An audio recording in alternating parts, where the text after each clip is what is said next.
এবং এবং এগুলো কিন্তু ওই আবার চলে কিন্তু ওই বিজনেসম্যানদেরই টাকায়। আমি নিজে 1 থেকে 3-এর মধ্যে আমি দেখলাম যে কিভাবে পুরো গণমাধ্যম আমেরিকার তারা একটার পর একটা যুদ্ধ লাগালো, বিশেষ করে ইরাকের যুদ্ধটা লাগালো। এখানে তো লাগার কোনো কারণ নাই। হার হাজবেন্ড হি ওয়াজ মাই সিনিয়র কলিগ, হ্যাঁ, সো এখন ওনার সাথে তো আমার একটা আলাদা সম্পর্কও আছে। আমি যেটা বলতে চাই যে আসলে আমি এখন এটাকে দেখি, আমি এটাকে না ইনোসেন্টলি দেখতে পারি না। প্রশ্ন করেন, তবে একটা জিনিস কি যে কেউ অস্বীকারও করছে না, তাই না? কেউ অস্বীকার করছে না যে না আমি এর মধ্যে নাই, এটাও কেউ বলছে না। এখন কে আছে কে নাই সেটা আমরা জানি না, কিন্তু কয়েকটা 3-4টা নাম তো ঘুরপাক খাচ্ছে। 29 মিলিয়ন অবশ্যই খাচ্ছে, এবং আসলে এরকম টাকা হয়তো আরো অন্যরা 29 মিলিয়ন আপনি দেখেছেন ইউএসএইড এর থেকে। এটা তো তবুও একটা সেমব্লেন্স অফ এখানে কিছু ডকুমেন্ট ছিল, সেই জন্যই আপনি বলতে পেরেছেন। কিন্তু আপনি অন্যান্য যে কত টাকা আসে যেখানে কোনো ডকুমেন্টেশন নাই, তাই না? অন্যান্য গোয়েন্দারা দিচ্ছে, অন্যান্য দেশের গোয়েন্দারা দিচ্ছে, প্রতিবেশী রাষ্ট্রের নানান জায়গা থেকে আসছে, যেখানে কোনো টাকা পয়সা কোনো অ্যাকাউন্ট মানে স্বচ্ছতা নাই। আর মানে মিসেস রিতা রহমান যেটা বলেছেন, আমি ওনার সাথে একটু একটু বিরক্ত হব আর কি, একটু দ্বিমত করব। কারণ আমার ইয়েটা হলো কি যে উন্নত দেশের সরকারও কিন্তু আসলে প্রতিনিধিত্বশীল নয়।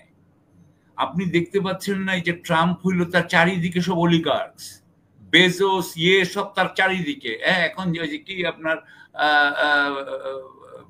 কি বলে ইলন মাস্ক তো সবকিছু নিয়েই নিয়েছে তার হাতে। তাকে যে মানে দেখেন পুরো সরকারটা এখন তার হাতে। তার যারা তার টেসলার দেখতো বা তাকে মানে ব্যাপারটা ঠিক আছে কিনা এগুলো যারা চেক করছিল তাদেরকে সে ফায়ার করে দিয়ে সরিয়ে দিচ্ছে।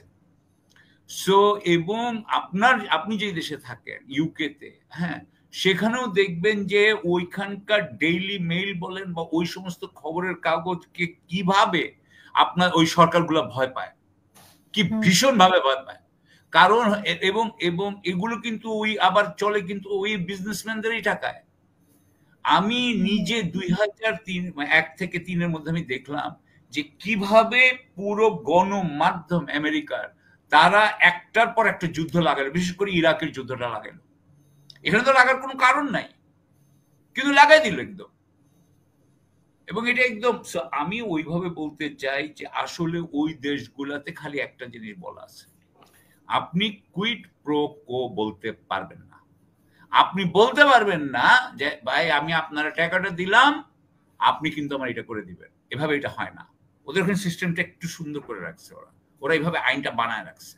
আইনটা কিভাবে বানায় রাখছে সেটা হচ্ছে যে আপনি একজন ল মেকার, আপনি খুব বিগ ফার্মার পক্ষে কথা বলেন, যেই আপনার হারে দেখাবে যে আর বিগ ফার্মা আপনাকে লবিস্ট এসে টাকা দিবে, আর আপনি বিগ ফার্মার বিরুদ্ধে বললে বিগ ফার্মা আপনার বিরুদ্ধে আরেকজনকে টাকা দিবে, আপনাকে প্রাইমারি করাই দিবে। সো আপনি যখন ওদের পক্ষে থাকবেন, যেই মুহূর্তে আপনি রিটায়ার করবেন বা তার আগেই দেখবেন যে আপনার ওয়াইফকে একটা লবিস্টে চাকরি দিয়ে দিচ্ছে। ওখানে অনেকে কিন্তু চাকরি করে, আমেরিকার কথা বলছি আমি, ইউকের কথা আমি জানি না। সো ওখানেও ঘুষ দেওয়ার পদ্ধতি আছে। ওখানে সব কংগ্রেসম্যানরা প্রায় সবাই রিটায়ার করার সাথে সাথে দেখা যায় সবগুলো মিলিয়নিয়ার, সবাই, এভরি ওয়ান অফ দেম। শুরু না করলে ওনারা শেষ করেন মিলিয়নিয়ার।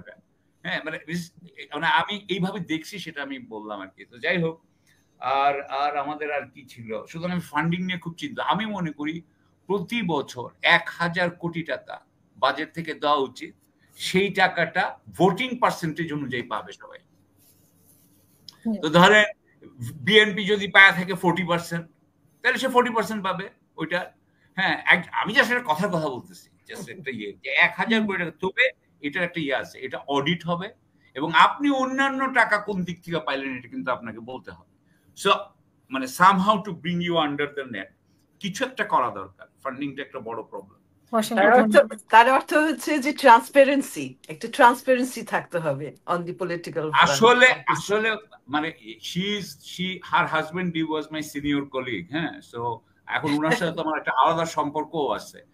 আমি যেটা বলতে চাই যে আসলে আমি এখন এটাকে দেখি, আমি এটাকে না ইনোসেন্টলি দেখতে পারি না। আমি সরি, স্বচ্ছতা দিবে না কেউ, এটা স্বচ্ছতা থাকবে না।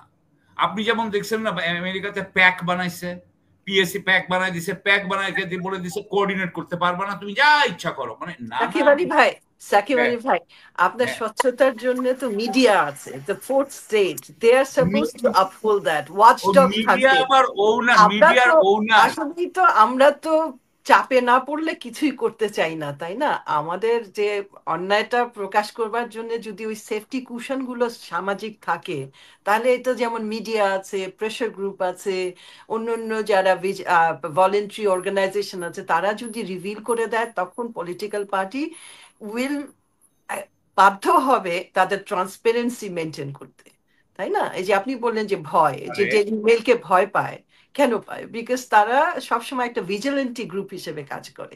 তো এইগুলো সমাজে থাকবে কিন্তু সাকিব আলী ভাই, এগুলোকে আমার আপনি কি কাছে করে নির্মূল না, করবেন? মানুষ আসলে তো এত সততার সঙ্গে জীবনযাপন করে না, করে কম্প্রোমাইজ না, করে। করে না। সেটাই। কিন্তু হ্যাঁ, কিন্তু একটা জিনিস হচ্ছে, মনে হয় যে এই যে সোশ্যাল মিডিয়ার যে একটা বিরাট ঘটনা জি, ঘটছে, জি, অবশ্যই। আপনি ওখান থেকে বসে, আমি এখান থেকে বসে যে কথাটা বলতে পারছি, যেটা আমরা আগে পারতাম না, পারতাম না, অবশ্যই। এটা কিন্তু মানুষকে একটা যে বিরাট ক্ষমতায়ন করেছে। আমরা চারজন চারটা সিট দিতে, বা দুইজন একই সিটে আর দুজন অন্য জায়গায়, সো আমরা 3 জায়গা থেকে, এই যে এইটার যে ক্ষমতায়ন না, এটা আমি মনে করি কিছু না কিছু হবেই। আমরা আগে যেভাবে ইনস্টিটিউশন গুলোকে বিশ্বাস করতাম, এখন কিন্তু আর করি না। আমরা কিন্তু এখন আমরা সেনা প্রধানকেও বিশ্বাস করতেছি না। আমরা এখন, হ্যাঁ, আমরা এখন করছি না, কাউকে বিশ্বাস কারণ করতে চাচ্ছি না। কারণ